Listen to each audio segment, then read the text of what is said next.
Si Jinwoo ay dumating gamit ang kanyang Shadow Exchange, diretso siyang nag-teleport sa battlefield. Wala nang ideya ang aming cameraman kung ano ang nangyayari, at lalo pang nalito ang mga hunter. Sumugod si Igris, iwinasiwas ang dambuhalang espada na parang Beyblade, habang si Iron naman ay nagdurog-durog ng mga insekto na parang may utang ang mga ito sa kanya. Si Tusk naman ay giniling ang mga insekto na parang ginagawang ground beef. At doon na dumating ang tunay na boss ng dungeon. Tulala ang buong grupo habang si Four Eyes ay pilit pang inuunawa kung paano napunta roon si Jinwoo. Hindi pa nila nare-realize na ang taong ito ang general ng halimaw na hukbo. Samantala, sa syudad, nalito sina G at Ginoong Song nang bigla na lang naputol ang broadcast. Sa kabilang banda, pinagpapawisan naman ang presidente at ang inspector sa kakaisip kung ano na ang nangyari sa mga hunter. Sa network station, bagsak ang kanilang mga views dahil kinailangan nilang putulin ang footage para hindi ipakita ang malupit na pagkatay sa mga hunter. Sinubukan ng boss tawagan ang cameraman pero wala itong signal. Inutusan ni Jinwoo si Iron na gumamit ng taunt at boom. Lahat ng langgam ay agad na tumutok sa kanya na parang nilate niya ang kanilang reyna. Si Igris at Iron ay nag-bug squashing spree, habang si Tusk naman ay nagpakawala ng shield para protektahan ang mga nalilitong hunter.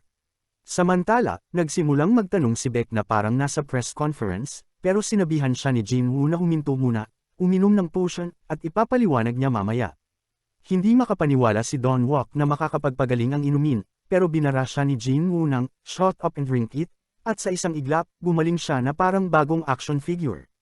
Pero sobrang lala ng kondisyon ni Cha kaya kahit ang potion ay sumuko. Kaya inutusan sila ni Jinwoo na buhatin siya at manatili sa likuran niya, siya na ang bahala sa gulo sa unahan. Noon biglang dumagsa ang sangkatutak na langgam para makisali sa laban. Samantala, sa asosasyon, sinubukang alamin ng presidente ang sitwasyon, pero walang makapagbigay ng sagot dahil pinutol ng malaking itim na langgam ang lahat ng komunikasyon, pati sa Japanese squad. Kaya iniutos ni Presidente Go na ay standby ang lahat ng medical at rescue teams. Naiinis siya na masyado na siyang matanda para lumaban, kaya napadasal na lang siya na sana, may makaligtas. Samantala, sa bahay, binutukan ni Gina ang TV akala niya nasira, pero sinabihan siya ng nanay niya na hindi makakatulong yun. Kaya nag-switch siya sa phone para tingnan ang livestream.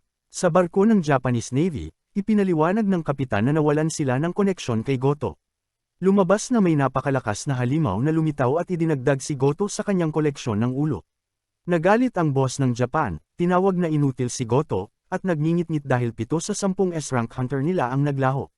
Pero nang marinig niyang bumalik ang halimaw sa pugad ng langgam, bigla siyang ngumiti na parang kontrabida sa Disney, naniwalang walang Koreano ang makakaligtas at Japan ang mananaig. Hindi na ako makapaghintay makita ang paglipad ng bigot niya. Balik sa pugad, nagpa-party ang elite generals ni Jinwoo, habang ang mga basic shadows niya ay naghihingalo sa pakikipaglaban sa mga langgam. Gusto niyang dagdagan ang kanyang hukbo gamit ang shadow extraction, pero masyadong maraming matang nakatingin. Pero sa puntong ito, wala na ring saysay itago ang sikreto niya. Kaya binalaan niya ang mga hunter na magpapakawild siya at sinabihan silang manatili sa likod ni Tusk. Hiniling din niyang manahimik sila tungkol sa makikita nila, pero bago pa man siya makapag-extract, may nangyaring kakaiba, umatras ang mga langgam. Hindi ito biro, literal na yumuko sila at binigyan siya ng daan na parang siya ang hari ng mga insekto mismo. Tama, bumalik na si Beru. Matapos durugan si Goto, kahit ang shadow soldiers ni Jinwoo ay natigilan na parang, sino nag-imbita dito? Iba ang aura nito, lahat nakaramdam. Sumigaw ang halimaw, sinasabing wala raw ang hari sa labas, at nagtanong, nandito ba ang tunay na hari? Doon napagtanto ni Jinwoo na ito ang hayop na nag-erase ng shadow na itinanim niya kay Goto. Nang lumapit siya, nagpanik ang mga hunter, hindi nila matukoy kung kaninong aura ang mas nakakatakot, kay Jinwoo o kay Beru.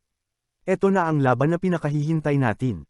Tinanong ng dambuhalang ipis kung si Jinwoo ba ang hari ng mga tao. Pero tinuwanan lang siya ni Jinwoo. Bro, insekto ka lang. Sinabi ni Beru na malakas ang kanyang aura, sabay bitaw ng isang dagandong na muntik nang itapon sa ere ang mga hunter. Pero hindi natinag si Jinwoo.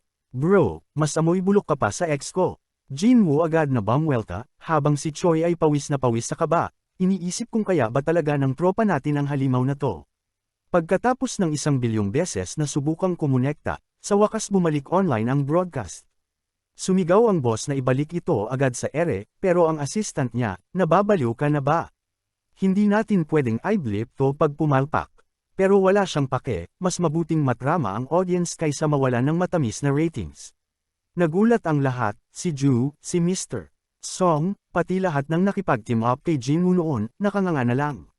Pero ang pinakanalito, ang kapatid niya, 3 minuto lang ang nakalipas, sabi niya pupunta lang siya sa tindahan, tapos ngayon, santukan na sa likod bahay ng impyerno. Sa sobrang hype, nabali pa ng presidente ang upuan niya. Si Jin Chol naman, paano siya nakarating sa Jeju? Pero wala nang may pake, dahil ang lahat ng pag-asa ay nasa balikat ni Jinwoo. Bum-i-recibero ng isang killer na suntok, pero nagtaka si Choi kung bakit isang mage ang lumalaban sa ganitong distansya. Tumawa si Bero, sinabing, masyado kang mahina para maging hari. Pero biglang nag-iba ang mukha niya nang hindi man lang natinag si Jinwoo. Dito niya inactivate ang Dominator's Touch at ibinaon si Bero sa lupa na parang basurang tinatapon sa dumpster. Sinundan niya ito ng isang meteor punch na muntik nang tumama, pero nakailag si Bero sa huling segundo. Nagtanong si Dongwook kay Baek kung talaga bang isang mage si Jinwoo, pero sa puntong to, wala nang may alam sa nangyayari. Bumawi si Bero, sumugod na may puwersang parang martilyo ni Thor, pero tinapik lang ito ni Jinwoo na parang hampas ng lamok. Ang cameraman, isang normal lang na rank A, halos hindi na makatayo sa sobrang tindi ng laban. Nagbabakbakan si Jinwoo at Bero na parang may galit mula pagkabata. Hanggang sa isang suntok na sobrang brutal ang nagpalipad kay Bero ng 10 block. Anong klaseng tao to? Nagulat si Bero. Sinubukan niyang sumugod ulit pero sinalubong siya ni Jinwoo sa ere at pinatama ng isang suntok sa mukha. Duguan ang ilong ni Bero, parang si Sunji na nakakita kay Nami na nakabikini. Pero seryoso na si Bero, isang gasgas lang, at boom! May lason kang kayang patumbahin ng isang rhino. Tapos ka na, sabi niya, habang nagfa-flex ng mandibles niya.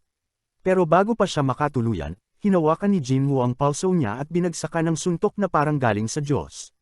Bumagsak ang armor ni Bero, at lumipad siya sa pader. Shocked si Four Eyes. Imposibleng nakakagalaw pa si Jinwoo.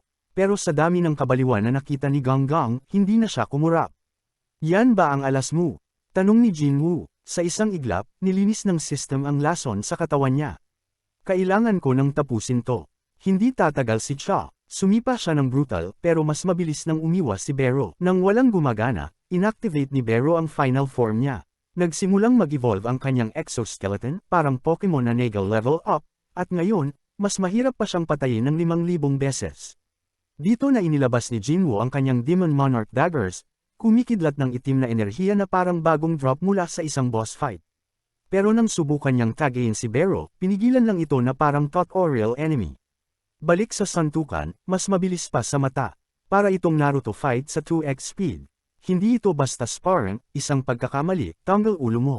Naglabas ng mga yelo si Bero, malamang loot mula sa rank S na hapong naging memorya, at bigla silang lumilipad sa ere, may mga bato pang bumabagsak na parang may naglagay ng stage sa blender. Napagtanto ni Bero, hindi lang sumasabay sa bilis niya si Jinwoo, mas bumibilis pa ito. Hindi lang siya nakakasunod, tina-download niya ang moveset ni Bero in real time. Nagtagpo sila ng sobrang bilis, parang nabasag ang mismong batas ng pisika. Kahit i-slow mo, hindi mo masusundan. Ito na ang tuktok ng anime. Sa wakas, binasag ni Jinwoo ang depensa ni Bero at binugbog ito ng sunod-sunod na suntok sa sikmura. Sinalubong niya ng dual-wield dagger attacks, parang blender na nasa steroids. Kinakatay si Bero na parang may utang sa kanya. Pero hindi pa tapos si Bero. Ibinagsak niya si Jinwoo sa lupa at tinangkang itarak ang isang finisher attack sa mata. Pero bago pa lumala ang lahat, nag-evolve ang skill ni Jinwoo, mula Fatal Strike, naging Mutilation. Sa isang iglap, tinadtad niya si Bero na parang ginawang giniling. Kahit si Bero hindi na makasabay. Sinubukan ni Bero na mag-regenerate sa likod ng mga yelo, pero nakita ni Jinwoo ang takot sa mata niya. Sa unang pagkakataon, natakot ang hambog na bug. Sinipa siya ni Jinwoo sa sikmura, at bumagsak ang katawan niya na parang nabasag na salamin. Ngayon, mukhang nahulog siya sa escalator. Humingi si Bero ng backup pero masyado na siyang huli. Hindi lang siya may squad. Nagdatingan ang Shadow Generals ni Jinwoo, handang lipulin ang bawat isang peste. Pati si Kaisel, dumating na parang final boss ng gangster movie. Nagsimula nang magwala ang mga orcs, at si Tusk nagbagsak ng isang fireball na parang sumabog ang buong pugad. Panic mode na si Bero. Hindi to tama, ako dapat ang GOAT, pero bakit tong lalaking naka-black jeans at hoodie ang parang final boss? Sinubukan niyang tumakas gamit ang pakpak niya pero hinablot siya ni Jinwoo na parang laruan sa crane machine at iniluhod sa harap ng tunay na hari. Walang speech, walang awa, isang mutilation ulit. King Jinwoo, nag-level up ng 5 beses agad.